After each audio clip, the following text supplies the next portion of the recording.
Yeah, great. Okay. Welcome to our lecture tonight on the Holy Cross, Sisters of the Holy Cross and 150 years of serving Utah and Park City. I'd like to thank you all for sharing part of your Wednesday evening with us. For those of you who don't know us, Stu Stanek and I like to torture one another by working on these lectures. And he usually does most of the heavy lifting. Always my honor and privilege to work with Stu. Also would like to acknowledge the contributions of Andy Shear from the Holy Cross Ministries. Thank you, Andy, for everything that you've done. And we have a special guest tonight. We have the CEO of the Holy Cross Ministries that is with us tonight. And Emmy Gardner will be giving the closing comments for tonight's lecture. Stu and I always begin our discussions with a caveat in the fact that we are not multi-generational Parkites. We were not born here, though we've lived here a long time, and we understand that anything we work on is a work in progress, always subject to change based upon new information that we learn.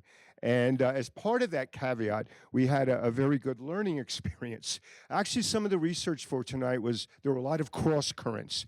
And there was some press about the Sisters of the Holy Cross running Park City's Miners Hospital for an extended period of time from the early 1920s to 1946. That was wrong. Okay, I can assure you of that. I reached out to Steve Latham. Some of you may be familiar with him, a frequent lecturer here and a fourth-generation Parkite. Steve did some research and confirmed that the Sisters of the Holy Cross did, in fact, bid to buy Miners Hospital in 1921, up to $5,000, but they were outbid by local interests. So I just wanted to clarify that and apologize for any confusion that I may have created. A little bit about tonight's game plan. Our lecture is designed to run for 60 minutes. There'll be a Q&A session afterwards. I'm doing the intro, as you can tell now. In a couple minutes, I'm going to turn it over to my esteemed colleague, Stuart Stanek. He is going to talk about the genesis of the Sisters of the Holy Cross and their establishment in Utah. And then I am going to talk about the Sisters of the Holy Cross and their admirable activities in Park City, which continue to this day. After my conversation, we are going to have a brief video kind of summarizing tonight's lecture, and it's brought to you by the latest advances in digital video manipulation. It's quite remarkable, actually. And then Emmy Gardner, the CEO of Holy Cross Ministries, will be giving the closing comments. Acknowledgements. I'm not going to read everybody here because you all can read, but for Stu and I, we'd like to thank Diane Kinspel and the Park City Museum for inviting us tonight. We'd also like to thank Dalton Gackel for his contributions to helping us obtain some vintage photographs of Park City circa 1890 or 1880 to 1890. And we'd also like to thank Andy Shear and the Holy Cross Ministries for their encouragement and all their support. As I get ready to turn it over to Stuart, a couple things for all of us tonight. This is a lecture that's inspired by kindness, by caring, by perseverance against all odds, and by doing what is right for mankind. And that is our message this evening for everybody when we walk out of here. And I can speak for Stu, and I can speak for myself. This research has been a educational experience, an uplifting experience, and Diane is right. It's definitely out of my comfort zone, but I'm glad that Stu and Andy dragged me out of my comfort zone. And with that, I'm going to turn it over to Stuart. Thank you, David. Because I don't get many chances to tell a nun joke, I'm going to start off with one. So three nuns walk into a bar. The bartender turns around, kind of surprised to see him, and said, "Hey, sisters, weren't you in here yesterday?" And they looked at each other for a minute, and they go, "Yeah, but we're not trying to make it a habit." There they are at the bar. Okay, there is some transportation here, and it's auto racing. But our story starts tonight in Le Mans, France, and this is the site of the famous car race. But we're going to go back far before that car race was happening here. Father Basil Moreau was a priest in France. At the time, there was a lot of political upheaval in France. Some really bad things happened to the church, and there was time to start rebuilding. So Moreau wanted to help, and he dedicated his life to his church. One of the things he did was form a group of priests together all into one congregation, and that would go on to be called, and here's my Latin pronunciation, Congratio a Sancta Cruce, which literally means Congregation of the Holy Cross. So this was formed in France, and it went on to do really great things around the world. He also, at the same time, established the Sisters of the Holy Cross there in Le Mans, and we're going to hear a lot about that tonight. Now we come to Father Edward Sorin. He met Moreau. I'm going to get these names probably mixed up, so just forgive me. Sorin met Moreau in Le Mans and said, kind of like, "I like what you're doing. I want to be part of it." He was one of the original priests who joined that initial congregation. Moreau took a liking to Sorin, admired what he was capable of doing, and gave him a big task. He said, "You're going to go to America with Holy Cross Religious and establish a mission in the Diocese of Vincennes, Indiana. Of all places in America, Vincennes, Indiana." Okay, so Moreau made his way over there, and he served for a time at St. Peter's Church in southern Indiana, and then they decided it was time to move north. The reason they were going north is the congregation owned 524 acres of land at the south bend of the St. Joseph's River. So they make their way there in 1842, arrived in November, everything was covered with snow, and there's their 542 acres, and this is the foundation and the start of Notre Dame University. Very cool. So we know that Moreau faced many hardships being an immigrant in the country. He probably had a language barrier, and he was getting used to the lack of baguettes probably and croissants. So, and here's a reoccurring theme for this lecture as you're going to hear this again. He wrote to Moreau in France and said, "Can you send some sisters over? I need help. We're going to open a school," and they're going to be the impetus to make this happen. Now we meet Father Lawrence Scanlon. Lawrence Scanlon was born in Ireland in 1843. He was ordained a priest in Dublin, a wonderful town, by the way, 1868, and just about the first thing, he packed his bags and went to America. He came across the ocean and all the way across the country and ended up in San Francisco. He served for a time around churches in San Francisco. They sent him out there, they sent him out there, sent him to wine country probably, I'm not really sure about that. But when a silver mine opened in Pioche, Nevada, it was a brand new mine, and it was a dramatic influx of Catholic immigrants that came to the area.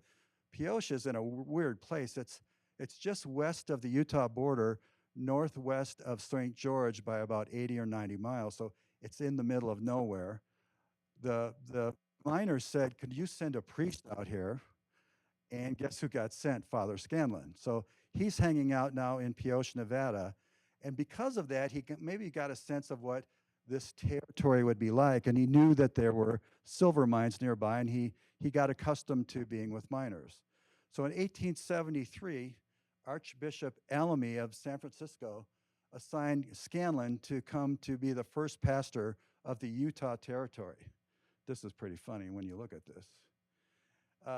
He came to be in charge of St. Mary Magdalene's Church. The territory included all of Utah, parts of Nevada. It was 150,000 square miles, And there were 800 Catholics spread over this entire area. So Scanlon got to work right away. He found another priest to help him, and they established mission statements around the area, especially at mines. So they created a regular circuit, and they went to Park City, Bingham City, Ophir, and I think it's called Mercure, and also Ophir. So many of the miners were Irish Catholic immigrants, and when an Irish Catholic priest came around, this was a really good thing, and they enjoyed seeing him in this location. So there was a lot to be done, and Scanlon knew he was shorthanded. A number of different priests came through and said, this is kind of tough here. They didn't really warm up to the whole territory, and they moved on. And Scanlon kept going back to zero with the help he had. Not too long after that, here's our recurring theme. Scanlon wrote to Soren and said, I need some sisters out here. Can you send them, please? And this was a big ask because the Holy Cross Sisters conducted nothing in the West at all. This was a big ask, but Soren said, absolutely, we're going to send them as soon as we can get them there. And this set the wheels in motion. So he got his help. And now we come to the true superheroes of the story, and I mean superheroes. Sister Augusta was born Amanda Anderson in 1830 in Alexandria, Virginia. She was the youngest of 4 children. Her father was a bank clerk, and they had a nice life there until Amanda's mother died when she was 4 years old. So her father said, it's time for a change of venue. We need to move on and get out of here.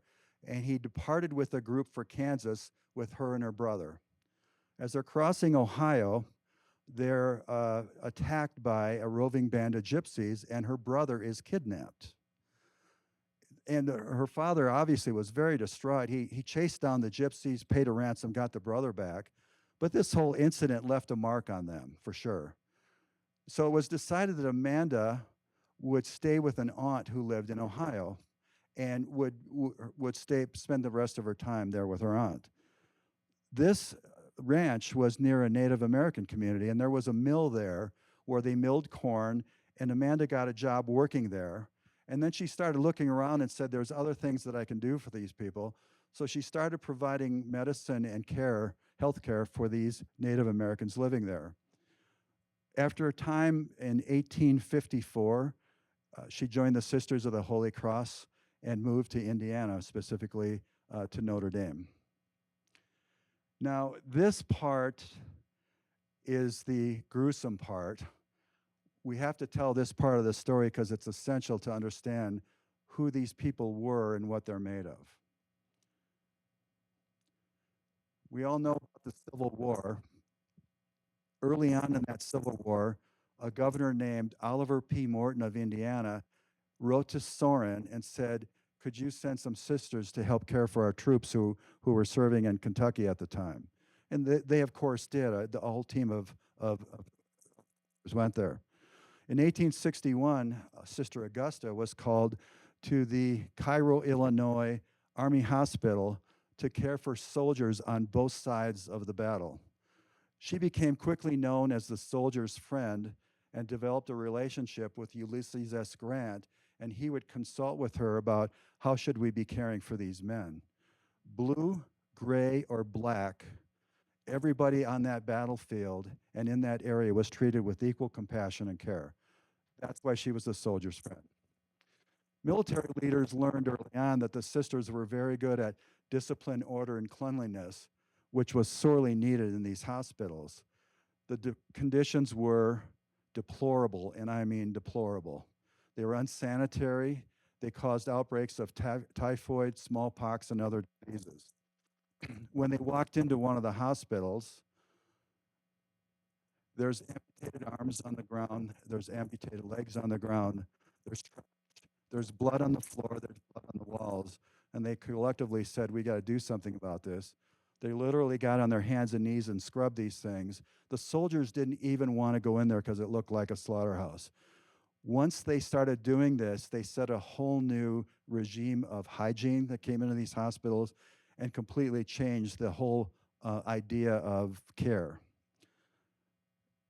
Part of her experience there has a tie to Utah too, which I think is interesting. Sister Augusta is caring for a dying mother. As two, the mother said, "Please, children, when I pass." Sister Augusta took them in. I think she took them back to Indiana, and mother died. One of the daughters was named Rose. Rose accompanied Sister Augusta to Salt Lake City and became a teacher at the school, teaching voice and English. Really great story where this girl was destitute and she was raised up, so to speak. But Sister Augusta would move on again, this time to Utah.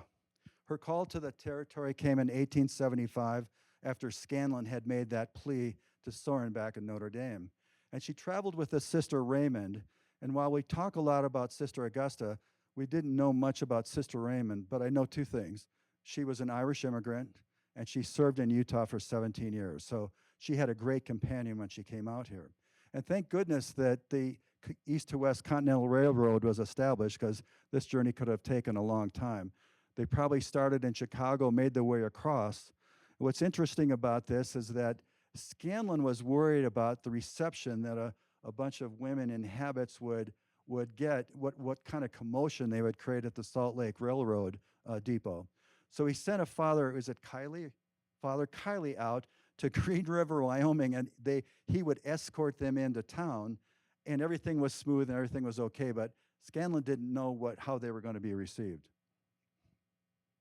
So from the Salt Lake Tribune on June 8th, it says, well, the sisters arrived 2 days earlier on June 6th, and it is their intent to open a day and boarding school, and it is our hope that it'll be met with goodwill and cooperation from the public.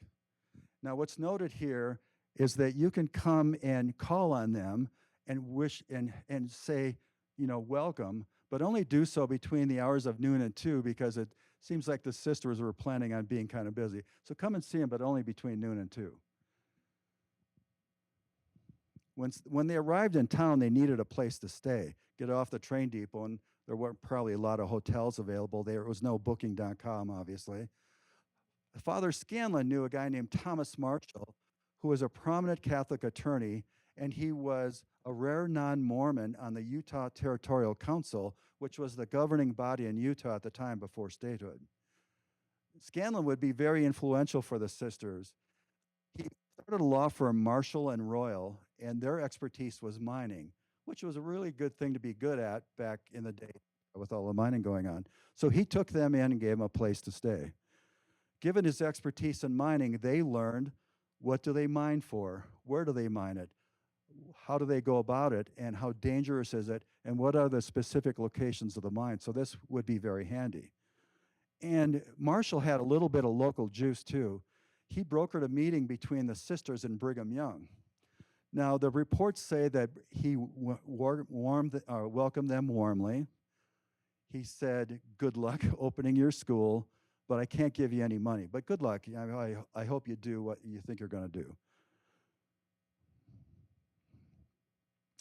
So Scanlon knew another guy that comes into the story, and his name is George C.W. Davis, a captain, and he was acting quartermaster and construction superintendent at Fort Douglas down in Salt Lake City. Douglas was famous for being one of the engineers that helped build the Washington Monument in Washington. So he's kind of a guy with a lot of chops, and he went on to have a very distinguished military career. He advised and expedited the drawings for the school they wanted to build. And when I say expedited, like expedited with a capital E. And so they had this plan. Scanlon loved the plan. Davis was good at what he did. They had the land. There was just one thing missing: money. They needed money. So you'll never guess who was tasked with raising the money for the school. Well, it would be the sisters, of course. The cost of the building was estimated at $25,000, which in today's dollars is about $738,000. That's no small task. The sisters knew that the miners were a good target, but they're kind of hard to get to, and there just maybe weren't enough of them. So they started immediately, and you could say that they hit the ground running. literally hit the ground running. This is part of that territory. Pardon me. So the two sisters traveled the state asking for money. Scanlon would write early on of this adventure is that the outlook was wild and gloomy, but they were not discouraged. They visited every mining camp from Ophir to Alta. They climbed the famous Reed and Benson mine, that's near Alta, and the Prince of Wales mine.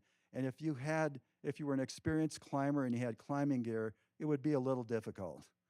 Obviously, the sisters had put forth extraordinary efforts to get up there. The good news is the miners were very generous, but they still needed more money.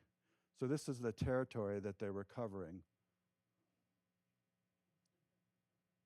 And transportation, by the way, was a little bit rough. To augment what the miners were donating, they roamed around the city of Salt Lake for a while. And in short order, they had the money in hand, $25,000, like I said. Remember, and so I thought about this, and there was no PayPal, there was no Venmo. It had to be a lot of cash, so I wondered what that would look like in a circa 1875 satchel with a bunch of money spilling out of it, and it felt like it might be a little bit dangerous. So if you remember Thomas Marshall, when he took them in, he had a St. Bernard, and as soon as the sisters moved in, the St. Bernard kind of took a liking to the sisters and would follow them around town. So I dare say that that St. Bernard may have been their first director of security.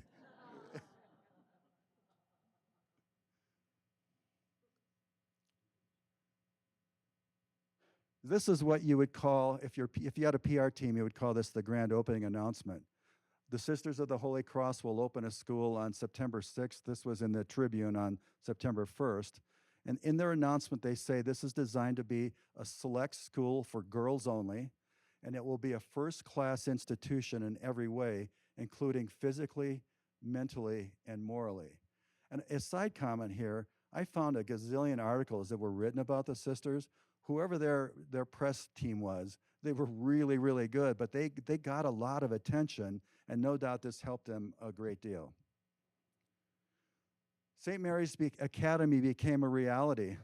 It opened in September of 1875, and the main building was still under construction. They had just started raising money a little while ago, and it was being built. So they began in an adobe cottage next to where the main building was. And as time went on, classes started to move over into the completed section of the new building, and they would have to work around the plasterers and the construction people and everybody that was there. And the Salt Lake Tribune wrote a story that said, the academy is beautifully located with spacious playgrounds. It's thoroughly ventilated and furnished with all the modern appliances conducted to the health and comfort of its inmates. Now, I think that maybe inmates meant something different back then. I'm not entirely sure. When St. Mary's opened its doors, there were 100 pupils there, and I found a lot of contradictory information. We don't really know what the religious makeup was, but it was predominantly Protestants to start because there weren't that many Catholics around, and a good school is a good school, and I think people wanted to send their kids there. So shortly thereafter, they ran out of space. They added a third floor to the building. The adobe cottage became a dormitory, so that gave them more room. And in 5 years, the enrollment grew to 200 students, a very admirable number, all girls, in a place there was very little schooling for girls. So there's some evidence that the Mormons said, don't send your kids there. In fact, one Mormon bishop said, if you do, you'll be excommunicated. But the curriculum was so good, that the classwork was so good, we know Mormons attended. And a couple examples were Florence Pike, who was the daughter of Walter Pike, a very prominent and famous, quasi-famous provost surgeon, and then the granddaughter of Lorenzo Snow, who was the 5th president of the church. So they recognize what a good situation this is for girls. This is I think it's an ad that the sisters placed in February of '87. And this talks about the tuition schedule. Senior class enrollment was $12. Juniors were charged $8. Instrumental music was $15. You could rent an instrument for $4. A language class was $5. and vocal lessons and fancy work was free, whatever that is. I found this really long newspaper article. You can barely read it. It's almost illegible. But there's a long list of awards that are cited here on commencement day on June 25th, 1880. And to my surprise, one of the awards was a gold medal for good conduct. So I went to Catholic grade school, and I didn't know that was a thing. Either I wasn't eligible or I didn't win one or the other, but I didn't know that was a thing. But we know that there were traditional subjects like English, math, natural sciences, history, and geography. And then there were other things that were pretty unique for the time. Languages, French, Latin, and German. They also had fine arts, including music and instrumental lessons, and domestic economy and needlepoint. Domestic economy is a very interesting one and probably a very useful thing for girls to learn. Also, there's penmanship, bookkeeping, and even calisthenics. So they had it all going on. And this, of course, empowered girls and young women in a place that this had never existed before, which is, again, a very great thing. So the miners said, hey, sisters, you did a great job in that school. We really need a hospital. And we've got a dangerous job. We know that you know about care, so help us out here. So Sister Augusta responded with her team, and she rented a brick house on 5th East for $50 a month. She and her team immediately took hold of the hospital. It accommodated 12 patients initially and established the foundation for what would become Holy Cross Hospital. Holy cow, you know, it's going to be a great thing. And remember, they opened a school a month before. Then they opened a hospital. They had several doctors on board. Three of them were there working for free. And one of them was a guy named Dr. Alan Fowler, who was the organizer of the Salt Lake Medical Society. And he was also the #1 surgeon for the Denver and Rio Grande Railroad. So this is a very experienced doctor and really great to have on staff at the hospital. This is an announcement poster for the hospital. I want to read it specifically because it's interesting. The Sisters of the Holy Cross will open on Monday, October 25th, 1875, their large brick hospital. Brick must have been an important part of this whole thing. It was to be under the immediate supervision of the sisters themselves and a corps of the best physicians in the city. And what I think is really interesting here and notable is they have the fee schedule. If you came in and you had to be in the hospital for a week, it was $10. But if you could come up with $1 a month, you would get free health care. Now, as best I can tell, this may have been the first HMO in the United States. Very, very clever. And also, of course, the sisters would do this. If you were destitute, care would be free.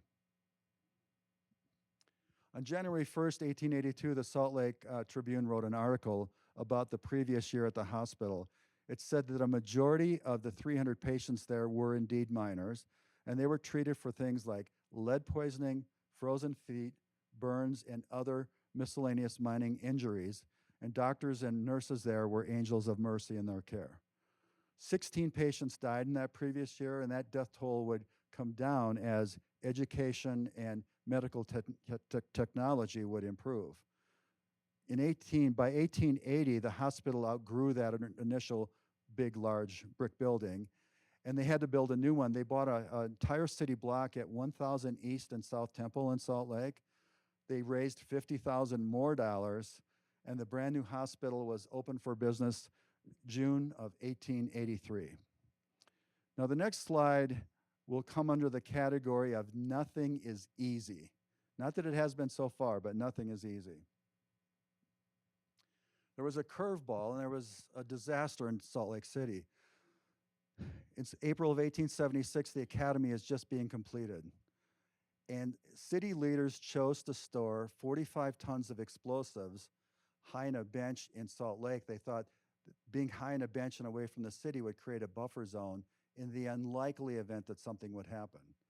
The storage facility caught fire and exploded, and the higher elevation of the site, in fact, was a negative. It provided a launching point for debris to rain down on the city. 45 tons of explosives blew out 500 tons of rock that sprayed over the city for a 2-mile radius. And in fact, the shock wave was felt 20 miles away. This is such a big blast. Now you know where I'm going with this. Guess what got damaged? St. Mary's Academy. Windows were blown out, doors, door frames, walls were damaged. And so they had to get back and start repairing again. A year later, a big storm came through, and that tore off part of the roof. So things are never easy, but they persevered, they worked hard, they got donations going, and they were able to survive. Now, it's a shame the sisters didn't have frequent flyer miles because they did travel a fair amount. They helped over in Eureka with a school and a church, down at Silver Reef, which is near St. George, here in Park City, and David will expound on what happened at St. Mary's Church and School. They started a girls' academy up in Ogden, and of course, everything here in Salt Lake City. So they were well-traveled. And I wanted to, if you were watching this as a movie, you would swear that's on fast forward, like slow down a minute, let us take all of this in. So the two things we just talked about, the St. Mary's Academy and the school, because they didn't have enough to do, a month later, they started the St. Joseph's Boys School. 3 years later, they started the Sacred Heart Academy in Ogden. And then Father Scanlon and the sisters knew that because of mining disasters, fires, railroad incidents, there was a lot of children left in a very, very bad way, either orphans or without a great home life. So they decided to open an orphanage in the same building where the bishop and the priest lived. They moved out, established the orphanage, and it became Kern St. Anne's Orphanage. And by 1900, there were 127 children in residence there. An amazing feat. Look what can be done in 6 years. Just absolutely wonderful.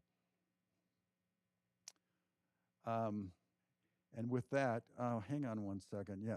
And with that, I'm going to turn it over to David Nicholas. Thank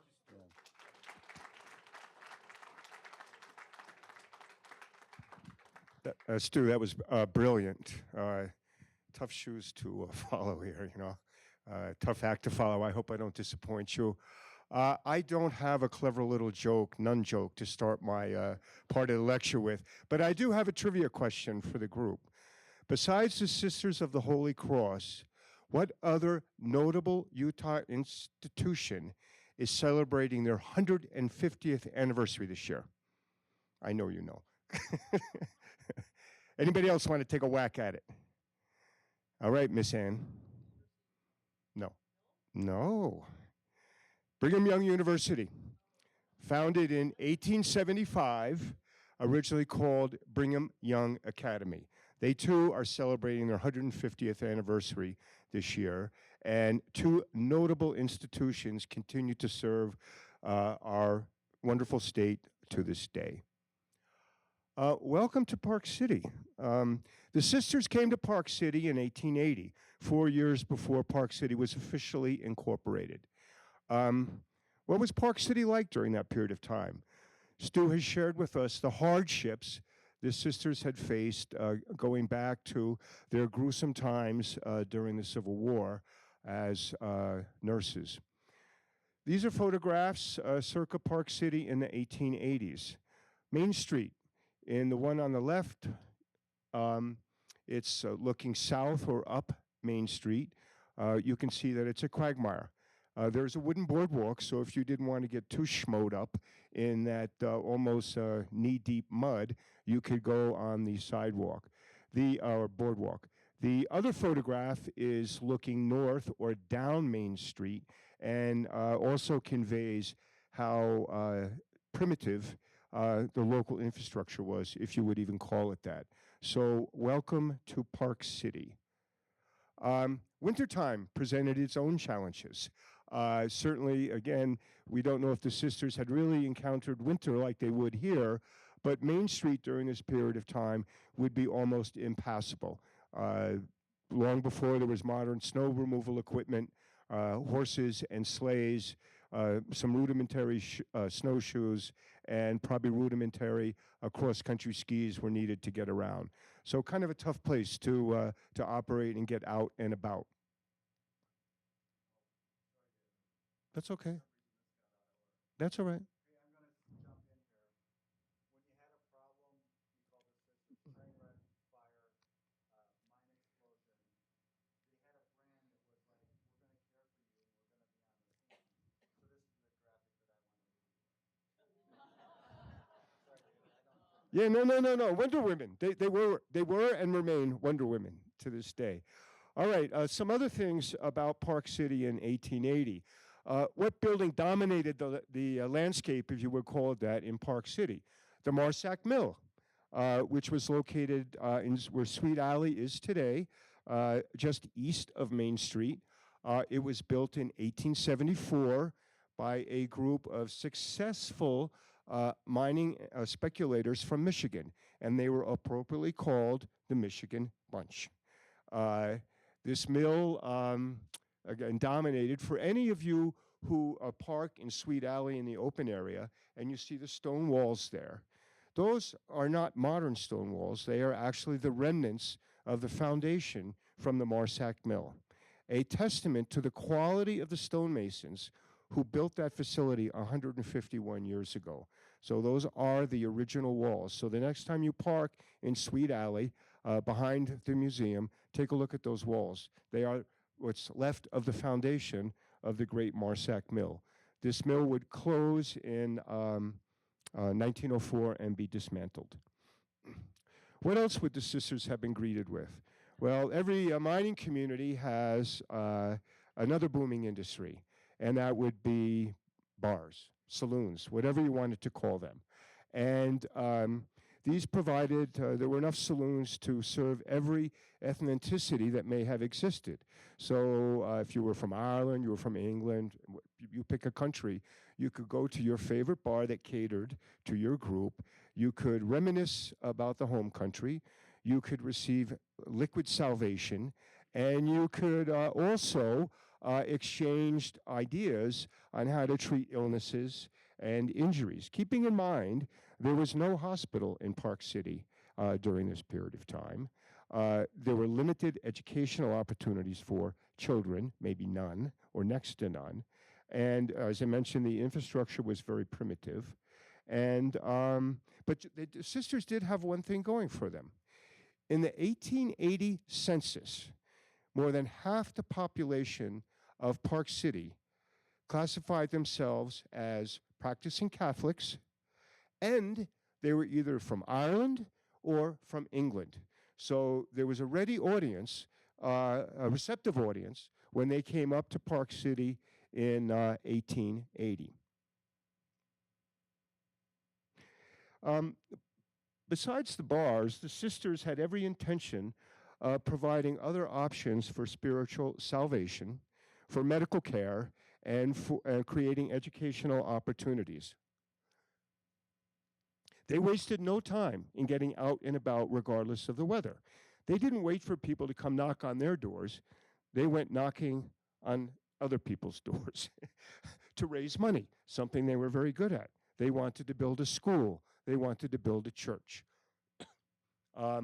This series of slides are kind of a collage almost of sisters braving the elements to go to where the miners were and to introduce themselves, to discuss their mission, and also to ask for money. We don't know what mine this is, but it's definitely in Park City. If anybody wants to take a guess, please do. But, you know, again, the sisters were very proactive to get out, and they needed to raise money. Next. All right. Next. All right. They were successful in raising money. And in 1881, the first St. Mary's Catholic Church and School was constructed in Park City. It was built out of wood. The next year, in 1882, it burned to the ground. Just like down in Salt Lake, you know, what the heck. So they set about raising money to build a new church, But this time, it was not going to be made out of wood. It would be constructed of stone, which it was. And it opened in 1884 to provide religious services and educational services. And as a mirror image of their educational curriculum down in Salt Lake City, they taught science, mathematics, history, languages, music, physical education, and spiritual education. So they quickly established themselves as one of the premier schools in Park City. It would operate for 51 years as a school, and over 60 nuns or sisters would serve as teachers at this school. Building the church out of stone proved to be a good decision, for in 1898, the Great Fire of Park City burned 70% of the town to the ground, more like incinerated it. And very quickly, almost immediately, the Catholic Church was turned into a triage center to treat those that were injured, to provide care and comfort, to provide food, and to provide refuge to all those who had been left homeless by this disaster. The two photographs here, certainly the one with the snow-covered church is from modern times, and the other one is circa late 1920s and shows the school and parishioners, students standing in front of it. And today, I think this is the oldest continuously operating Catholic church in the state. And if I'm wrong on that, I apologize. But if it's not the oldest, it's the next oldest.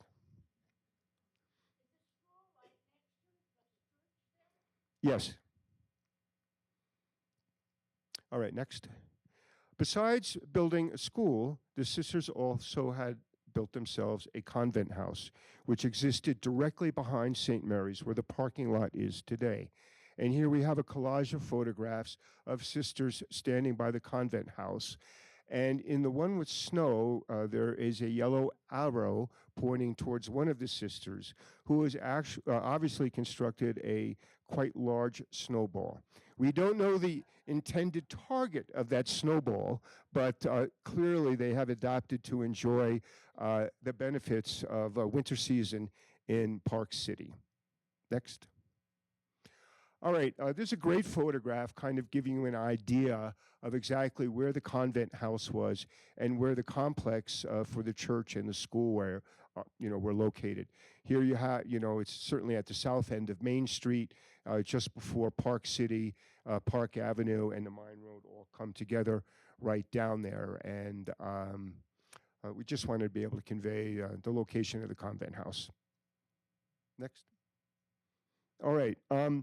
Before we turn it over or go to the video, I just wanted to emphasize what Stu did, that this organization is kind of like a quiet organization.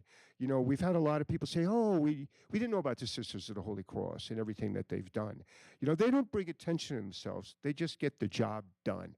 And they have a legacy of service that continues to this day, focused on serving the underserved and or marginalized parts of our society. And just as a recap for this, the wonderful things the Sisters of the Holy Cross have done is this collage of photographs. The two on the left are associated with St. Anne's Orphanage. The one is the girls' school that was constructed in Ogden. Certainly you recognize Park City. And then the Sisters of the Holy Cross College of the Wasatch, which was built in 1926 and operated until 1972. And yes, for any of those of you who attended St. Mary's College of Notre Dame, I think that's how you say it, they did have an affiliation. And, this was actually, they had a boarding school from first grade to eighth grade for girls, and thereafter they had a high school and then a college. So, again, an organization that has spent 150 years serving Park City. Next slide. As Stu mentioned, these are Wonder Women. They have demonstrated through over 150 years that when it comes to heavy lifting, they can get the job done. Next. All right, the Holy Cross Ministries was established in 1894 when the Sisters of the Holy Cross sold their hospital in Salt Lake City.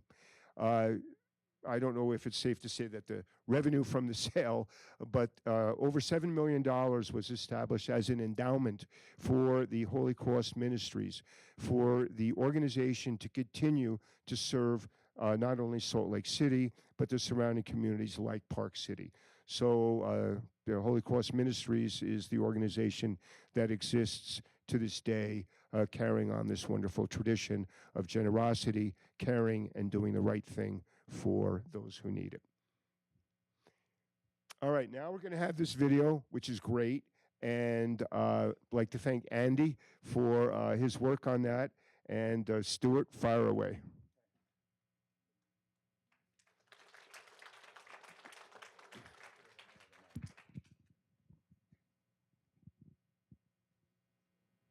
I hope the audio works. I'm not sure, but if you have a Kleenex nearby or a handkerchief, you may want to just get it ready, okay? This is a brilliant, brilliant thing that Andy oversaw, and it strikes at every emotion, and it's a beautiful way of summarizing what we've learned about today.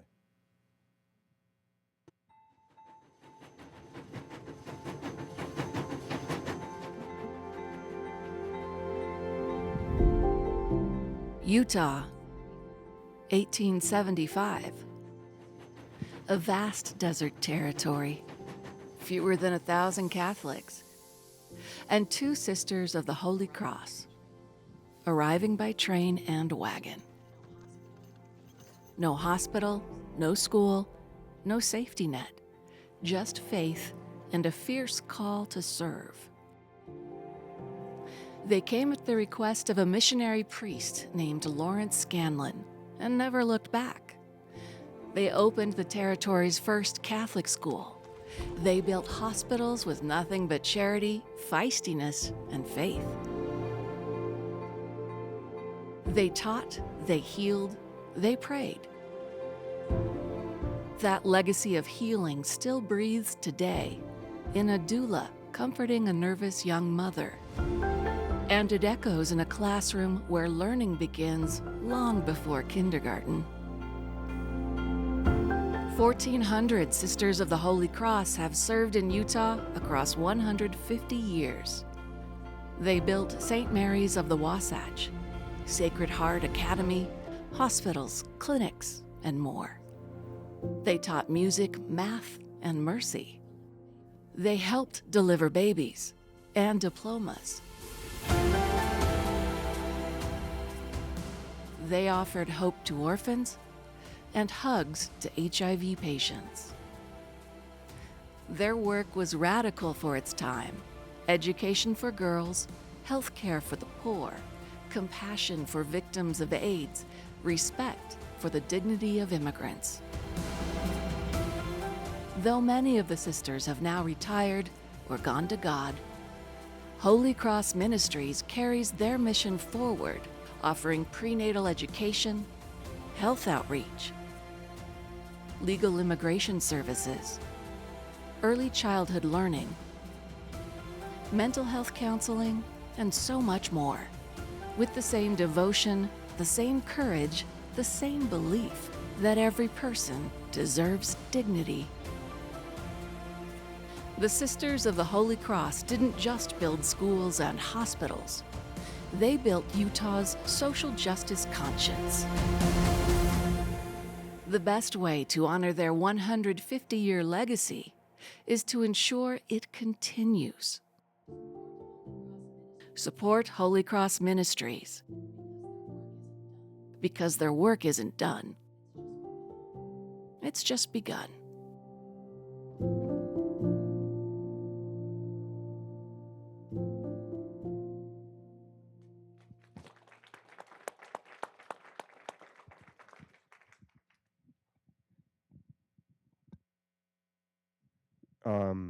And with that, we're going to have Emmy Gardner have a few closing comments for tonight. Thank you, Emmy, for being here. Thank you, Andy, and your organization for all your help and all you do for our community.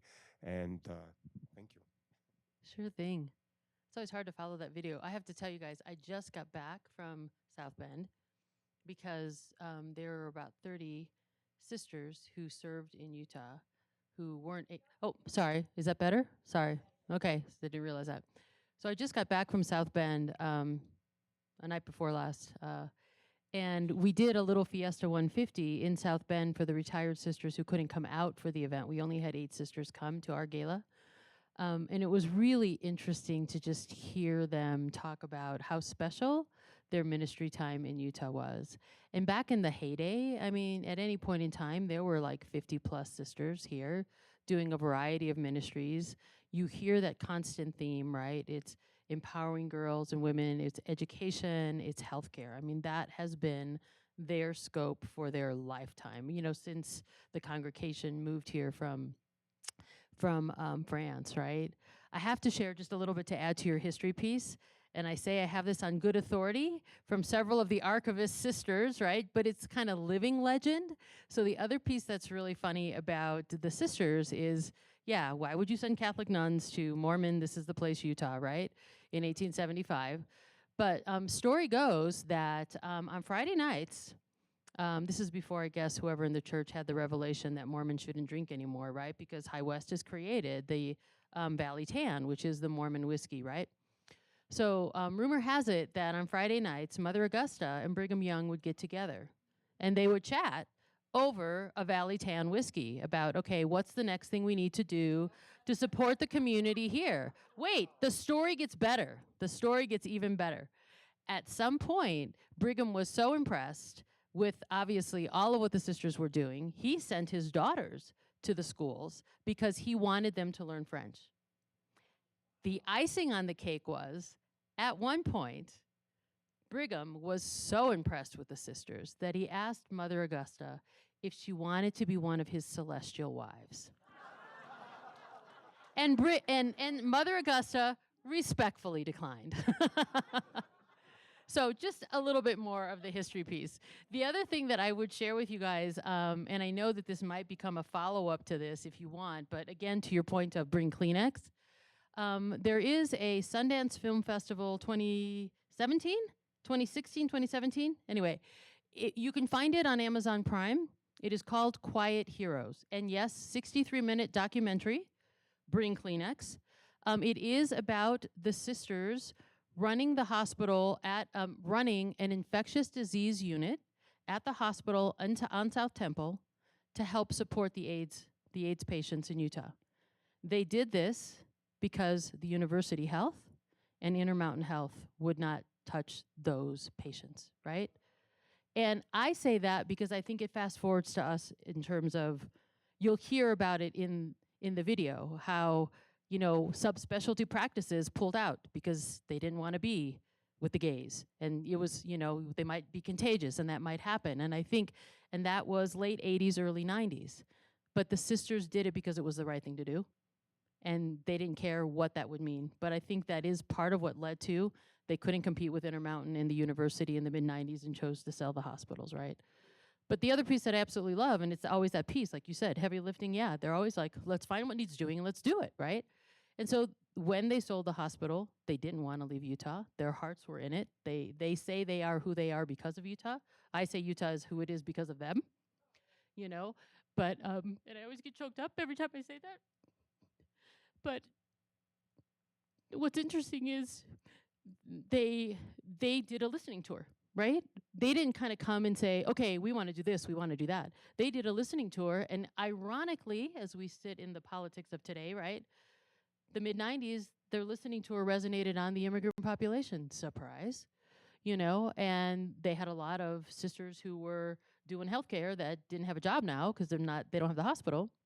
So they started doing parish outreach and blood pressure clinics and diabetes clinics, and they get to know the folks, and they're trying to help them support and navigate, right, as they get to know them. And this is just their chutzpah, right? I mean, it's like they do that for 3 or 4 years, and then they're finding out that a lot of these folks are like survivors of domestic violence, sexual assault, human trafficking kind of stuff. And by that time, it's like almost the year 2000. And that's when this new visa status came out through USCIS called a U visa, like University of Utah, right? where if you were a victim of a crime, it would provide you a pathway to citizenship. So again, what do the nuns do? They bring two nuns out from South Bend. Oh, they happen to be attorneys. Start an immigration program, right? I mean, it's just that conviction of there's a need, and so that was always the story. Mother Augusta said, we just have to, find what needs doing and do it, right? And I think that that's just that charism of them, of the social justice, the compassion, the commitment to helping, just truly assuming good intent, just loving and supporting all of humanity. And, as you saw obviously in the video, I mean, we still have those three main pillars: health, education, and justice. As a part of our nonprofit, we're 30 years strong, and I kind of say we're like the Marines, the fierce, feisty, right? I mean, there's only 40 of us, right? But we do amazing work. And I say that on behalf of all of my incredible staff who just resonate with the mission of the sisters. Like, how can you not want to just help humanity, right? I mean, and whether it's the little kids in our preschool program or pregnant moms that are kind of learning, how they need to navigate when they don't have a mom or a sister or an aunt here to help them, or our trauma-informed therapists. I'm a mental health practitioner. I spent 30 years at Primary Children's, and it just warms my heart to be working in a social service agency that truly is grounded in what the community wants and needs, right? And I mean, we're never gonna go back from that. That is just so much the legacy of the sisters. And I always sound sacrilegious when I say these fierce, feisty do-gooders, but that's just exactly who they are, right? And the sad piece is, like, when I came out here to Utah, I came out as a Holy Cross associate after St. Mary's. So I am, yeah, definitely a born and bred, raised by the nuns kind of person, right? I've known some of these sisters for 40 plus years, right? And back then it was cool because when I came out in 82, there were 7 convents. So about 50 some sisters, right? It just breaks my heart. There's 3 sisters in the state of Utah now. But for me, and having gone back just to South Bend right now to celebrate with those that were retired and couldn't come, I said, you need to know. I am sending lots of love and hugs from everybody at the agency. We love and we miss you, and we are carrying on your legacy because we believe in it. So thank you.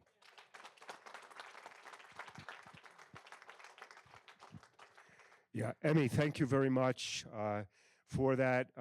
And by the way, Stu and I will be having another lecture in February that will specifically talk about the activities of the Sisters of the Holy Cross during the AIDS crisis in Utah, and how they were the only medical institution that stepped up to the plate to provide care to those who needed it.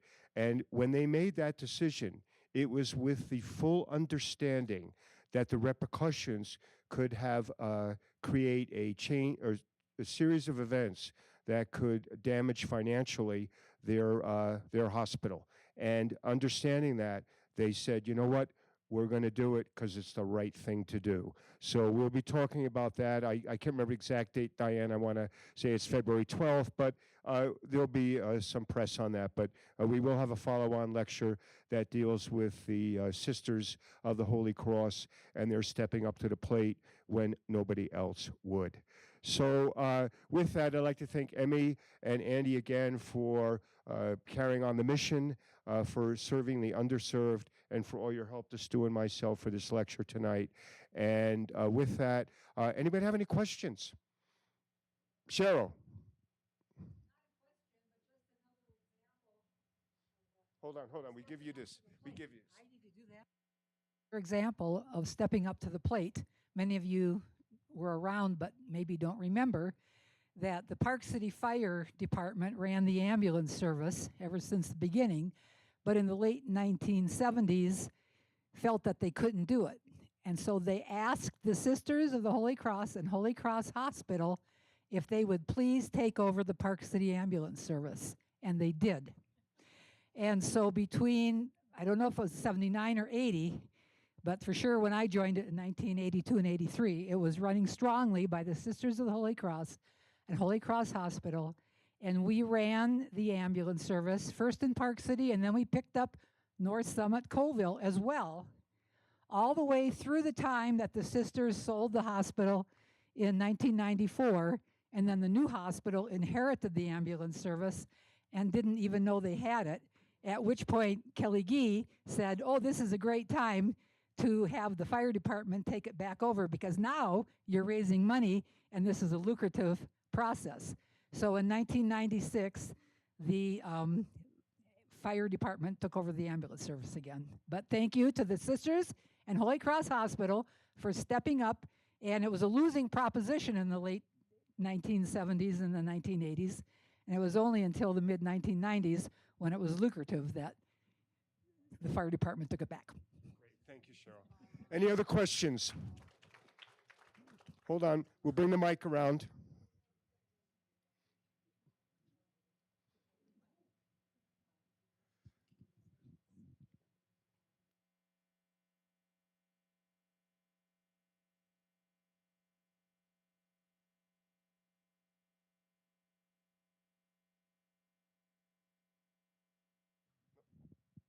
Yes, you mentioned that they were very helpful during COVID.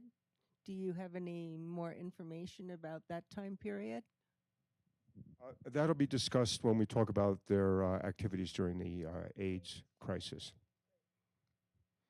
Any other questions? No? You can talk, ask a question about railroads. I'm more comfortable talking about that. Anyway, thank you all for being here tonight. We had a great time, and thank you for caring and carry on the mission of the Holy Cross Ministries. Thank you, everybody.